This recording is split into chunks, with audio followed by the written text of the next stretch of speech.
فتت لقيت لك الجروب حاطين صورتك ونازلين فيك، بنقول بالشامي حاطينك بالمقلاية، نازلين ألي فيك.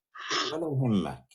أنا آسف بس مريض شوي. ألف سلامات عليك. الله يسلمك. هلا أنا صار لي نص ساعة عم أحكي. أنا عندي سؤال، إنه قديش نحن مشغولين بالماضي، وين المستقبل بحياتنا؟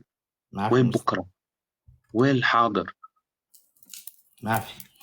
هذا الهوس بالماضي، هذا الهوس يعني أنا مش معقول عايش بالقرن الحادي والعشرين في الوقت اللي لازم أحكي عن مشكلة المناخ، مشكلة الديمقراطية في العالم، شيلك من في العالم العربي، مشكلة الديمقراطية، مشكلة الفساد، مشكلة التداول السلمي للسلطة، مشكلة إنتاج العالم العربي اليوم يعيش حالة متوحشة، فقدان للمياه، فقدان للتنمية، حروب أهلية، كوارث، فساد. هذا كله مش مهم، مش مهم. المهم الغرق في مناقشة ماضي والدفاع عنه والموت من أجله والقتل لأجله. هون الأخطر. مأساة، مأساة أنه مضطرين لإعادة لإعادة الحديث عن أمور انتهت من آلاف السنوات، لأنه الناس عايشة اليوم. أي مسلم أو عربي كأنه يعيش، ما زال يعيش في القرن السادس الميلادي بكل تجلياته، وهو يلعن كل مفردات الحضارة اللي هو عايش فيها، بغض النظر، بغض النظر إذا كان هذا الشخص صادق أم كاذب، كلامه صحيح أم غير صحيح. ماذا يقدم، ماذا يقدم آه، آه، آه،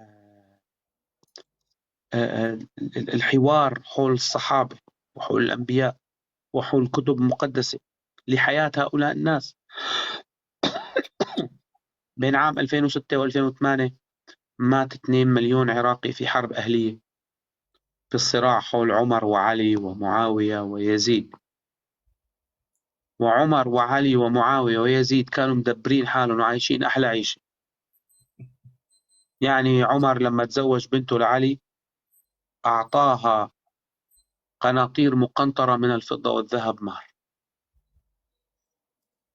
هو صح كان يقول للمسلمين نزلوا المهور، بس هو لما دفع مهر عالي، وكانوا مقسمين التركة وأمورهم تمام وعايشين أحلى عيشة.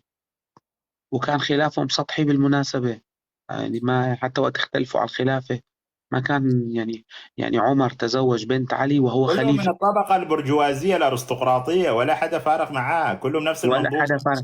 لما معاوية أخذ السلطة كان يبعت، انتبه، كان يبعت 2 مليون درهم للحسن أي طبعا. والحسين. طبعا. الدرهم هو أعتقد 4 جرام فضة، يعني كان يبعت 8 مليون جرام فضة للحسين وللحسن بقيمة اليوم. هدول أكثر من 3-4 مليون دولار بالسنة. أكثر بكثير. عرفت كيف؟ فالناس كانت عايشة أحلى عيشة. الحسن تزوج 96 امرأة، كان مطلاقا رضي الله عنه. يعني لدرجة إنه أبوه كان يمشي هيك يقول له اصحى تزوجوه، هذا زلمة يعني. نسوانجي.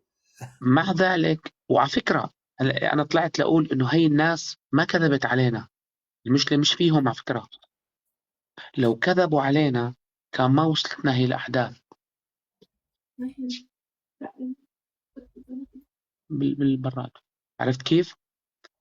هذول لو كذبوا علينا ما كان وصلتنا قصص خالد وليد مثلا.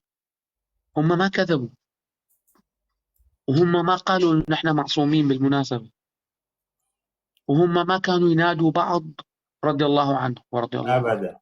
بالعكس، كان يقول لهم الحسن يقول لهم يا ابن كذا يعيروا بأمه، أيوة. الثاني يقول له يا ابن كذا يعيروا أيوة. بأمه. يعني هم ما كان عندهم هذا الكلام يعني.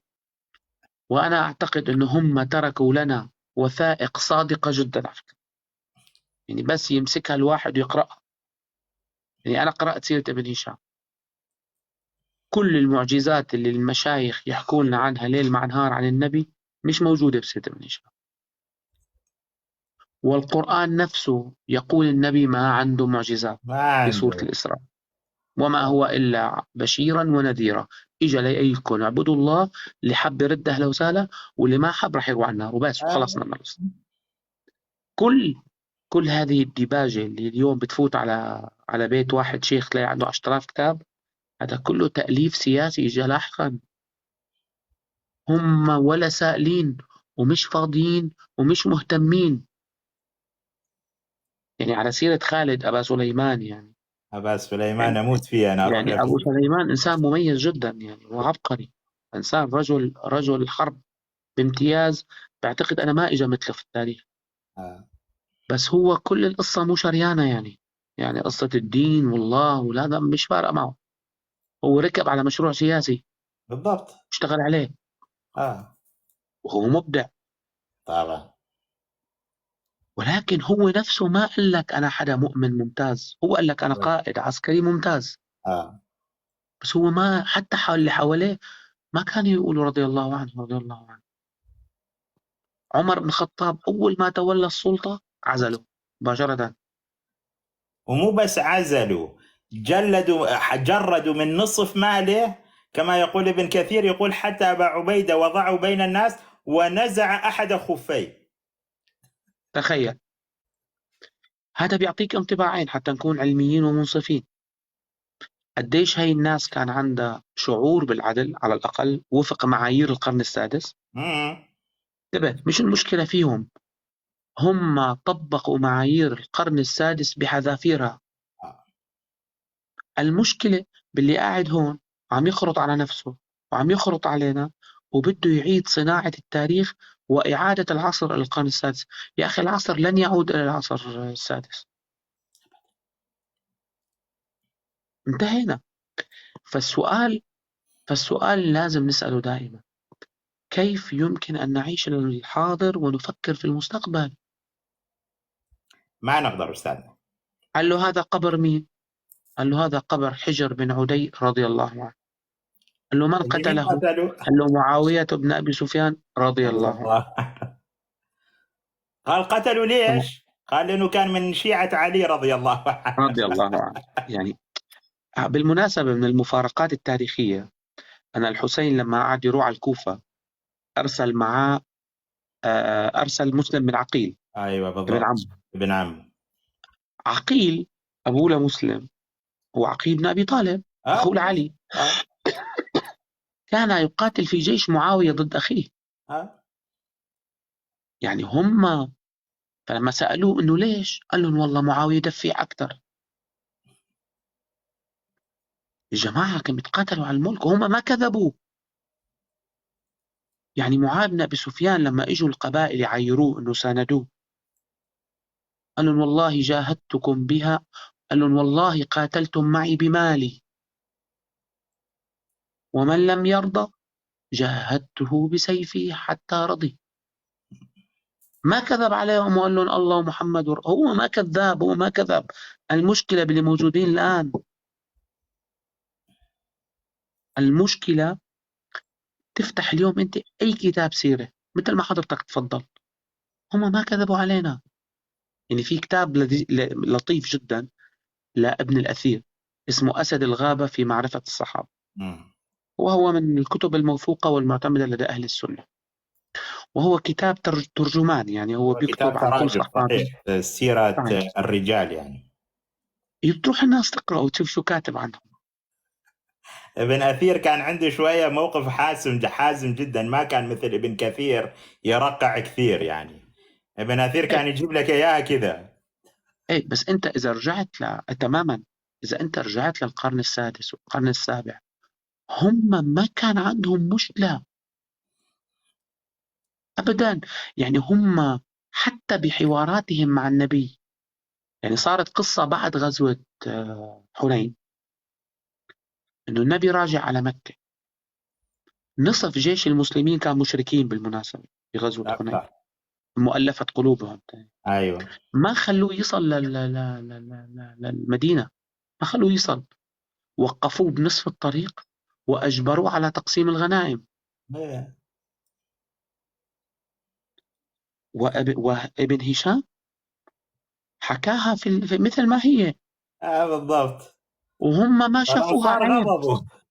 هم ما شافوها عيب. يعني النبي حتى بيوصف بطريقة مسرحية إنه النبي وقف آه. بيناتهم وصار يصرخ ما يسمعوه من كثر الهرج والمرج، آه. ويقول لهم خلاص وراح تاخذوا وأنا النبي وأنا وعدتكم.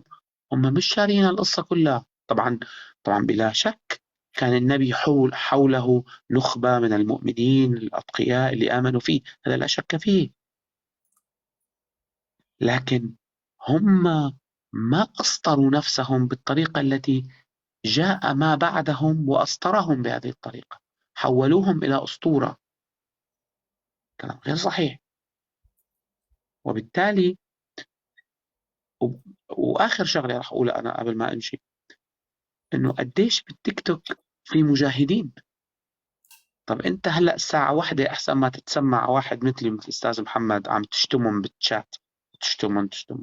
روح صلي لك ركعتين صلاة قيام الليل وادعي علينا. يعني أو مثلا روح جاهد في سبيل الله بكلمة يا أخي.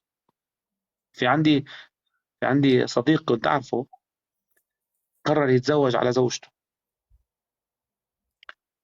فقلت له أنت بأي حق بدك تتزوج؟ قال لا والله حق الشرعي. قلت له مشكلة، تعدد الزوجات سنة، بينما الجهاد فرض كان يوم الاحتلال الأمريكي في العراق. قلت له روح جاهد ضد الأمريكان، آه. بعدين بس تيجي من الجهاد تزوج يا أخي أنا بلانك. أيوه صح، صح، وأنا موجود وأنا راح أخطب لك. ب- آه، فبالتالي نحن بدنا نفكر بالمستقبل بغض النظر حول الجدال حول صحة وعدم صحة وقال فلان. اليوم بيجي شخص بيناقشني حول وجود الله من عدم. نابليون بونابرت كان قاعد مع أحد العلماء عم يتناقش حول بأمور فلكية، فبالنهاية نابليون بونابرت سأله وأين الله من كل هذا؟ نظر له العالم وقال له أعتقد أن ليس له أهمية في هذا يا سيدي. هذا علم، هذا علم. هذا لا يعني إنه نحن بدنا الناس كفار مثل ما بيقعدوا بيقولوا لك بيطلعوا. آخر همي أنا وأنت بعرف إنه أنت آخر همك إنه الناس تآمن أو تكفر، لكن والقرآن آخر هم أنا الناس. أشوف إنه الإيمان أعطى راحة كبيرة للناس، ما بدي إنه هذه الراحة تروح منهم، ما بدي. ومو بس هيك، حتى القرآن نفسه آخر هم الناس تآمن، من آه. شاء فليؤمن ومن شاء فليكفر. آه. المهم المهم يعني هداك اليوم واحد عم بيقول لي تعرف ليش الحرب على دارفور؟ وليش؟ قال لي دارفور 50% من سكانها يحفظون القرآن عن ظهر قلب. قمت أنا ما قدرت ضحكت. قال ليش عم تضحك؟ قلت له مشان هيك ناطحات السحاب بدارفور يعني معبي الدنيا يعني. ما الناس ميتة جوع بدارفور يعني آه. إذا حافظين نصف القرآن، والنصف نصف الناس الثاني حافظة بنوا به. القرآن وما عندهم بيوت أو عندهم حمامات أو عندهم. ف... فنحن بحاجة للتفكير بالمستقبل لحل مشاكلنا. يعني أنت اليوم امبارح في واحد هذا اللايف اللي أنا فت كرمالك عليه وناقشته، لا تدخل هيك أماكن لا يصيبك أذى أستاذ. بالعكس أنا استمتعت يعني. ما لقيته غسال يقول لي أنت ذنب الغرب وأنت ذنب الكذا وأنت بلش يشتمني ويسبني. قمت أنا ضحكت قلت له أنت على أساس الجهاد يعني ما أنت قاعد على التيك توك صار لك 4 ساعات، يعني أنت شو عم تساوي؟ روحت صلاة الظهر وأنت قاعد معنا على التيك توك، قوم صلي الظهر على الأقل. عرفت كيف؟ ف... فيسعد مساك، حبيت أسلم عليك. حبيبي وردة أستاذ يابا، المعذرة والله حضرتك يحميك ما هو عشان غير هيك. اكتب لي أستاذ إذا حبيت تطلع، اكتب لي على طول عشان أعرف إنه ما أنا ما أحيانا بحب بنسى ازعجك، انا يعني نفسي. بستمتع وقاعد يعني آه. بقعد هيك انا بشتغل وبحط الجوال جنبي. وانا والله العظيم ان انت عودتني على العاده، انا ولا كنت افكر فيها حتى على صفحتي ما بطلع لايف يعني، ما عندي الوقت يعني. بس استمتع معك. لا يلا انا السلام كثير عليكم، تصبح على خير. وعليك السلام، كل المحبات لك استاذنا، مع السلامة. وانت من اهل